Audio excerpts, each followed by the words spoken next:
Hey guys, Jonathan here with Fit and Healthy Life. So, wanted to talk to you today. Some things been running around through my brain lately, and I had to get them out.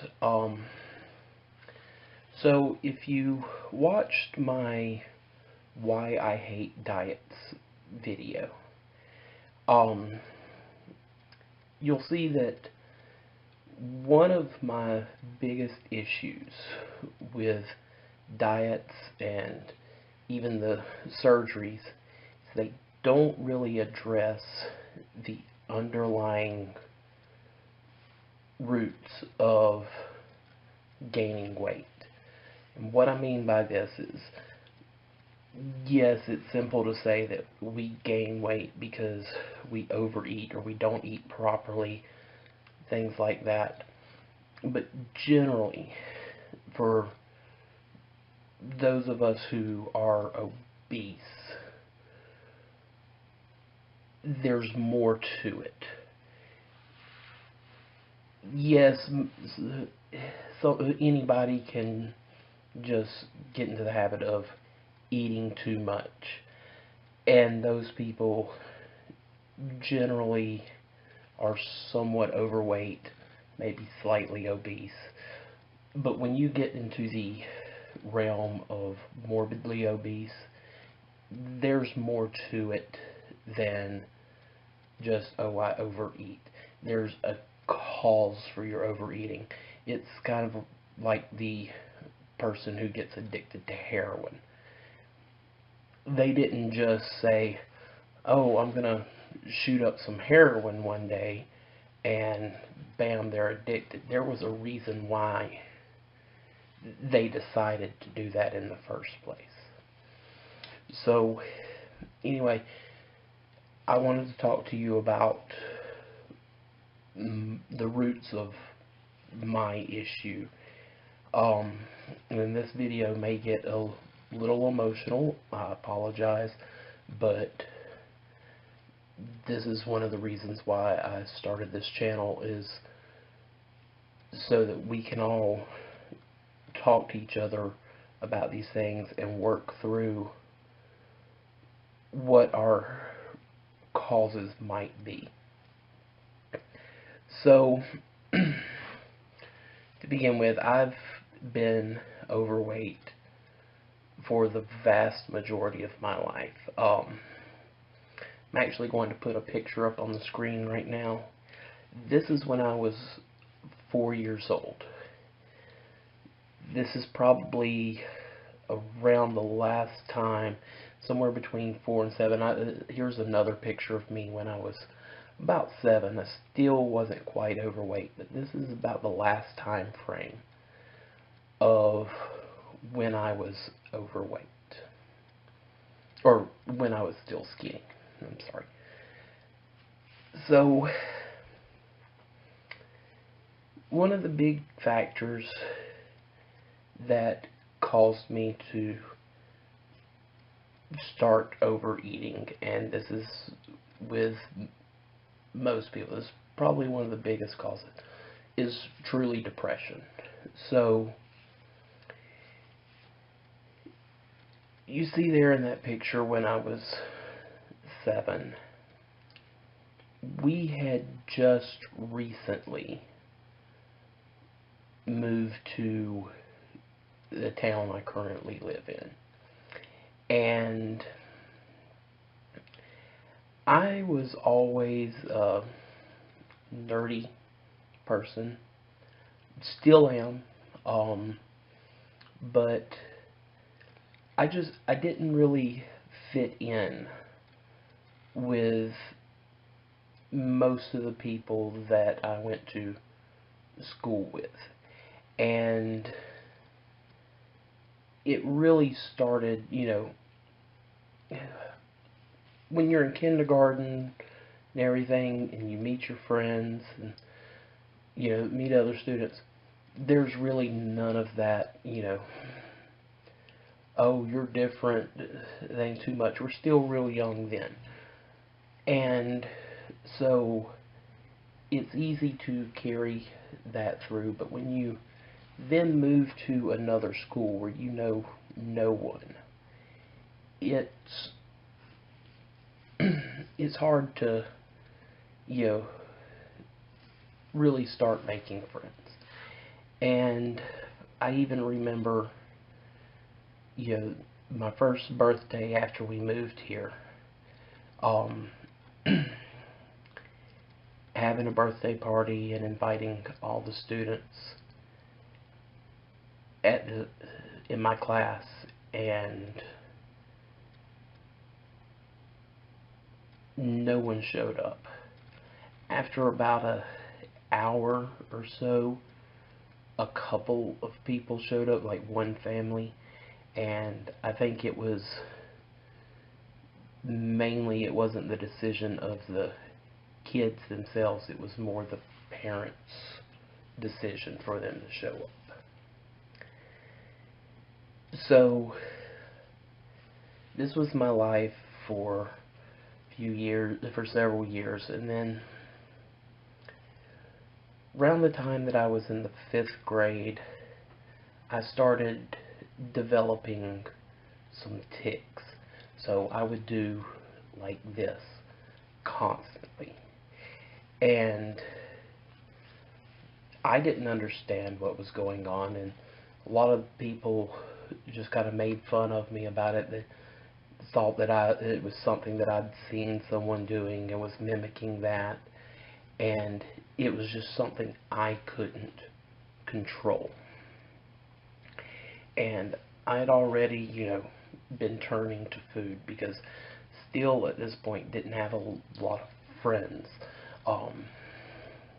No one that I hung out with after school or anything like that, other than, family members, cousins, things like that. When I left school, I went home and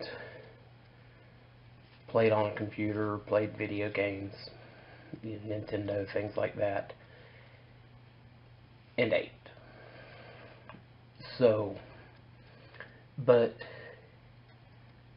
when these tics started developing, it got worse because it went from I don't have any friends to I'm being picked on. And so this, went on for a couple of years, and finally went and saw a neurologist. Was diagnosed with Tourette syndrome. So most people think that Tourette syndrome is all about, people shouting obscenities and everything.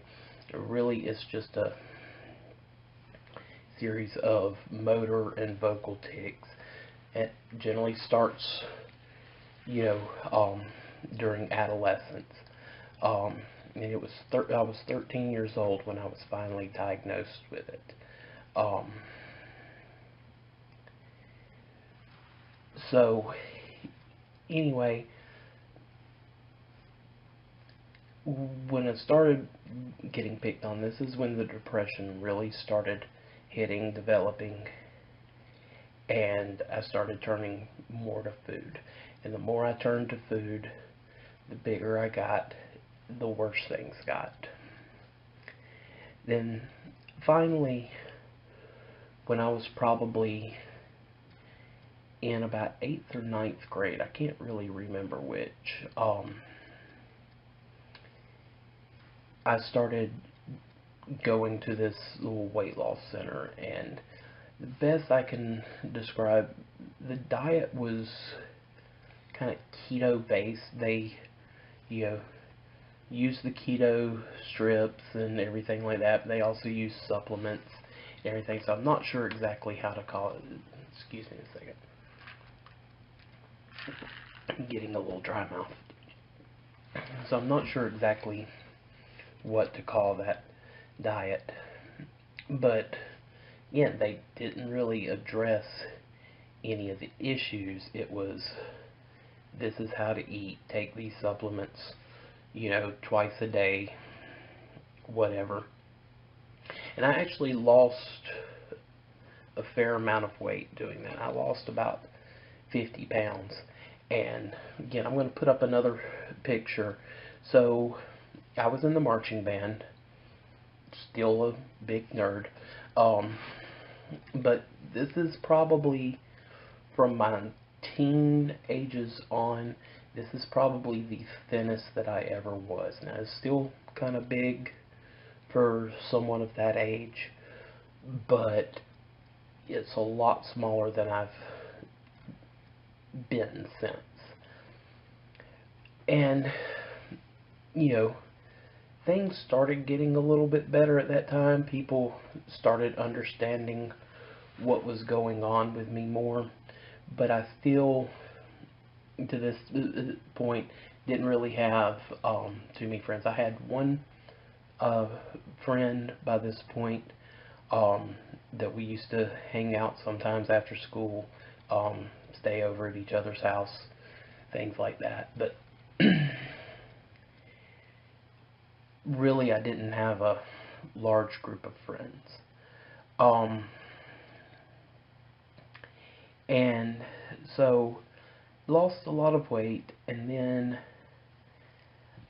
me and my friend both got the opportunity to be accepted into the state math and science school. And, you know, we both filled out the applications and got accepted in. Well, this particular school is a magnet school and required living on campus. So this may have been one of the biggest mistakes I've ever made. You know, I enjoyed the educational part of it, everything that I learned there. I had some wonderful professors, and one who even put me on the path to pursue a career in computers.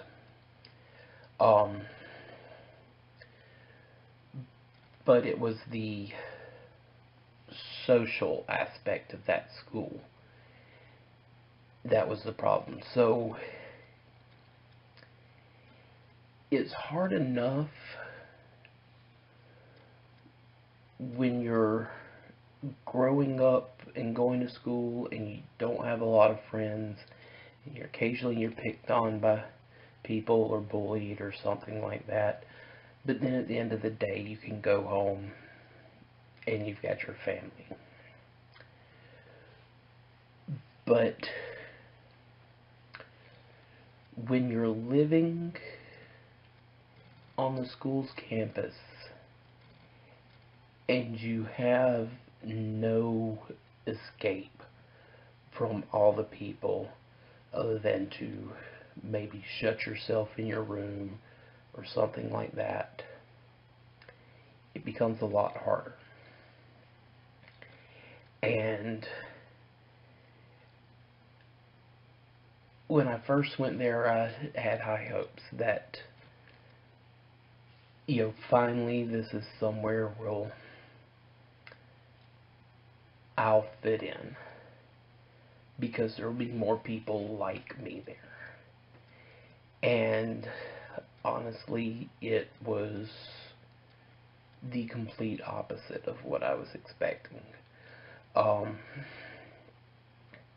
Yeah, there was a lot of people who were, you know, more into the nerdier subjects and everything, but at the same time,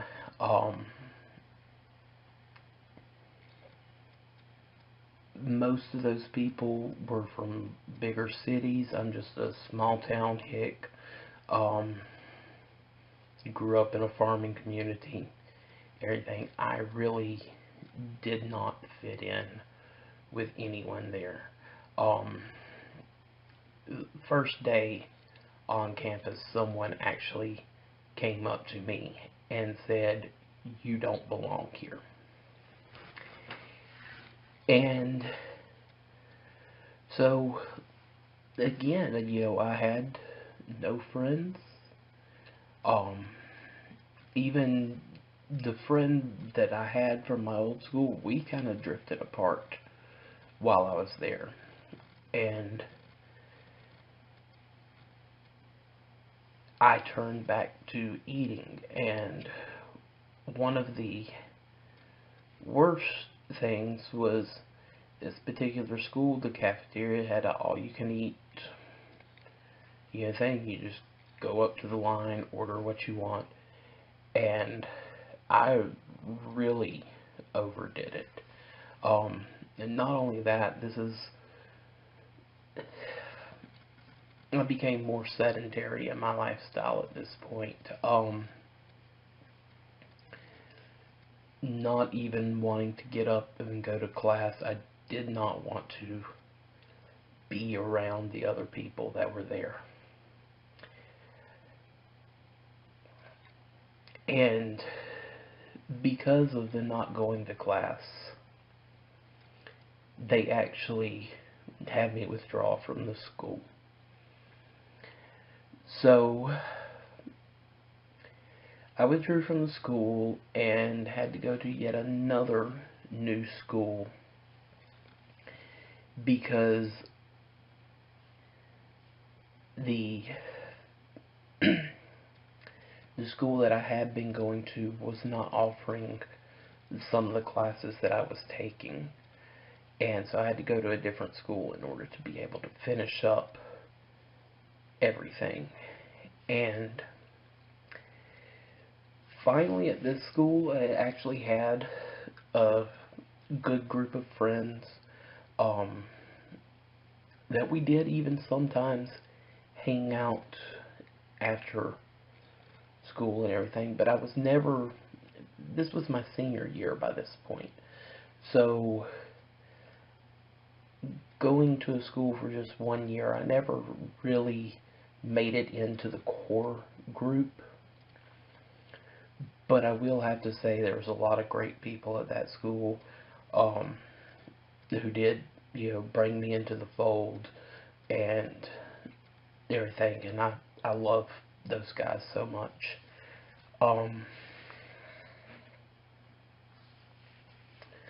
But sorry guys. But anyway, so this is a picture of my senior portrait. So by this point I was over 300 pounds. This is 18 years old. And after I graduated, most of my friends there went off to four-year universities and everything, but because I had let my grades slip and everything because of all the and the issues that I had at the prior school, I wasn't able to get into a four-year university. And I wound up going to just the local community college. Or, let me rephrase that. I was able to get into the other universities. I was not able to get scholarships and could not afford to go to four-year universities. I did manage to get a scholarship to go to the community college. So, again, even at the community college level, at this point, I had not really developed many social skills or anything like that to help me fit in. And so I just, didn't have a lot of friends. I still had some that we hung out with from time to time. But it's around this time that, because I'd never had many friends, that I started hanging out with anybody who would call me a friend. And honestly, a lot of these people were basically using me. I had money, or a little bit of money. I had a job, and I had a car, and that's what they needed. And so I was never really their friend.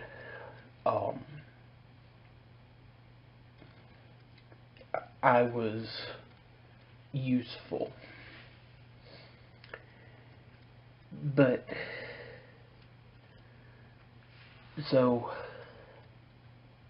it really took me a while to realize what was, what the situation was, because I think on one level I knew, but I was just so desperate for friendship. So, a few years go by, turn 24, I'm able to get financial aid, and I go off to 4-year university. And this is the point where my life kind of really starts to change. So, I was used to people basically just, if I had friends, it was someone who was just using me for my money, for the money that I had, or anything. And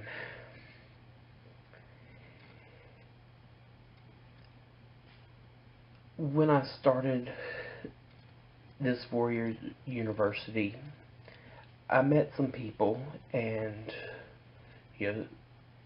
developed a friendship with them, but I was still a little bit standoffish on everything. I joined a fraternity group of, this is a group of people that were the only ones that I really felt where I fit in. But anyway, about midway through my first semester at school, I ran out of money for meal plan and everything. Well, this is in the past. If something like this had happened, if I didn't have money or whatever, my friends would just vanish. And so I didn't think to say anything to my friends at the time that I didn't have any money, that I wasn't able to eat. I bought some ramen noodles and everything to get me through. But when a friend finally found out that I had not been eating anything but ramen noodles, that I just didn't have the money for it, this friend actually brought me a bunch of groceries and things for making sandwiches and everything that I could do. And this is the first time anybody had ever done anything like that for me, and I just didn't know how to react. And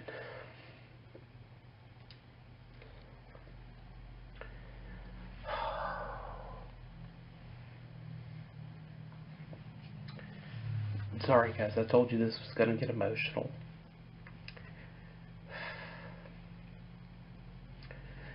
But anyway, so things really improved for me as far as depression and everything like that. I still get depressed to this day, and I've got a lot more friends that I can count on, that I know that I can count on, and that are really my friends. not because of what I have, but because of who I am. And any of you who are watching this, I love you so much.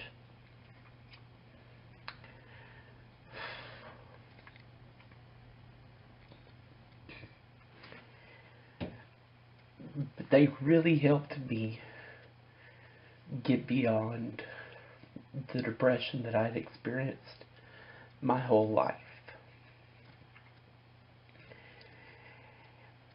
But those habits of how I ate were already there. And they just kept going. And yes, we're all going to get depressed from time to time. And so when you have that habit of eating when you're depressed, or eating when you're bored, because depression and boredom really kind of go hand in hand. And so these habits had already built up. Now I'd worked through the main factor of the depression, but now I'm having to teach myself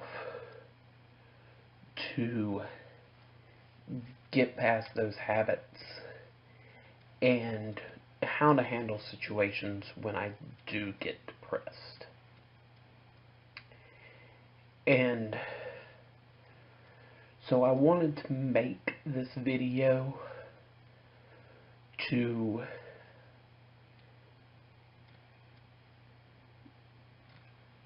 reach out to you guys and say, you know, if there is a time that you're feeling depressed, I know what it's like, and I'm going to be there for you.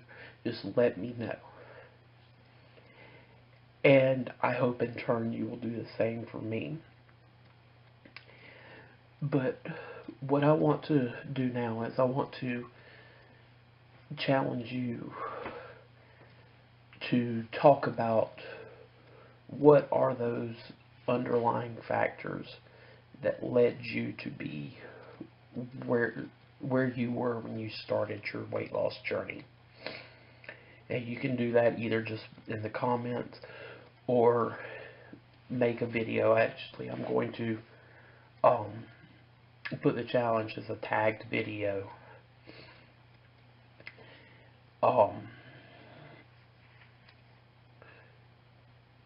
For you to explain to us what, you know, those factors were, what brought you to where you were, and what's driving you to go forward. So, and I'm actually going to tag a couple of you because I'd really like to get more, a little bit more background knowledge of some of you, where you know, what you're coming from, what your life has been like. So I'm going to tag 3 of you. First off, because you tagged me in the previous video, Mark and Pam with Joyce to Life, I'd really like to know more about your life, and what you think may have led you to be where you were when you started your weight loss journey.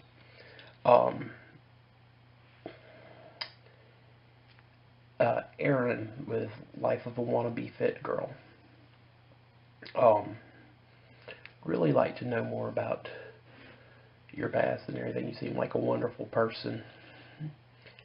And the third person, and I'm drawing a blank with your real name for some reason, but On My Way, and that's W-E-I-G-H.